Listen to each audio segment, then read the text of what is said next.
Hello everyone, welcome to Chudiwal physics classes. आज का जो टॉपिक है वो है एंगुलर एक्सेलेरेशन। आपने जो पीछे देखा था ट्रांसलेशनल मोशन में, वहाँ पर जैसी डिस्प्लेसमेंट थी, लीनियर वेलोसिटी थी, लाइकवाइज रोटेशनल मोशन में जो एक टर्म है जो रोटेशन के एनालोगस है, उसमें हम लोगों ने डिफाइन किया था। एग्जाम्पल के लिए, अगर आपने पीछे अभी इसके जस्ट पीछे वाले लेक्चर में, वीडियो लेक्चर में आपने देखा था, जो लीनियर वेलोसिटी थी उसको मैंने बताया था एंगुलर वेलोसिटी से रिलेटेड।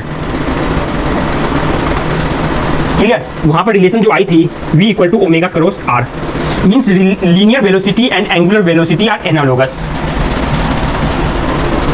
अगर आप लीनियर डिस्प्लेसमेंट देखें तो rotational analogous term will be angular displacement, that is called theta, angular velocity is omega. जब ये दोनों के आपस में रिलेशन है, means displacement and linear velocity के जब टर्म अवेलेबल है रोटेशनल मोशन में, just like analogous angular displacement and angular velocity, likewise acceleration के लिए भी टर्म अवेलेबल है। तो यहाँ कहते हैं लीनियर एक्सेलेरेशन, तो वहाँ कहेंगे एंगुलर एक्सेलेरेशन। तो यहाँ पर जो एक्सेलेरेशन टर्म है, एक्सेलरेशन, तो यहाँ पर रोटेशनल मोशन में ये वाली चीज एंगुलर एक्सेलेरेशन, एंगुलर एक्सेलेरेशन।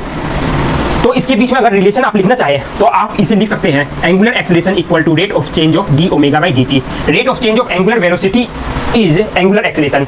क्यों? क्योंकि आपने ये देखा था लीनियर एक्सेलेरेशन जो थी, acceleration equal to d v by d t, rate of change of angular velocity. यहाँ पर वेलोसिटी भी वेक्टर है, दैट्स व्हाई एक्सेलेरेशन भी वेक्टर है। यहाँ भी वेक्टर, यहाँ भी ओमेगा इज आल्सो वेक्टर। तो इसमें कंफ्यूज नहीं होना है, ये बहुत ही आसान था। एंगुलर एक्सेलेरेशन, जैसे आपने देखा था कि कोई भी बॉडी अगर रोटेट कर रही है तो उसकी हर एक पार्टिकल की, अगर रोटेट सपोज ये कर रही है, कोई भी इस तरह से रोटेट कर रही है, इस प्लेन पर रोटेट कर रही है, इस तरह से, तो हर एक पार्टिकल, सपोज कोई बॉडी ही रोटेट कर रही थी, ये रोटेट कर रही थी जस्ट इस तरह से, तो इसकी हर एक particle about the fixed axis, जिस एक्सिस पर ये रोटेट कर रही थी उसके अबाउट हर एक पार्टिकल एक सर्कल बनाएगी। और सर्कल जो बनाएगी तो आप किसी भी इंस्टेंट पर, सपोज एक इंस्टेंट पर पार्टिकल पी यहाँ थी, किसी दूसरे इंस्टेंट पर जब आपने देखा किसी टाइम इंटरवल डेल्टा टी पर, वो पार्टिकल पी रेस पर आ गई। तो ये जो डिस्प्लेसमेंट हुई delta theta D theta, that is called angular displacement. Angular displacement को अगर आप टाइम के रिस्पेक्ट में देखेंगे कि हर इंस्टेंट में कितनी चेंज हो रही है, that is called angular velocity omega.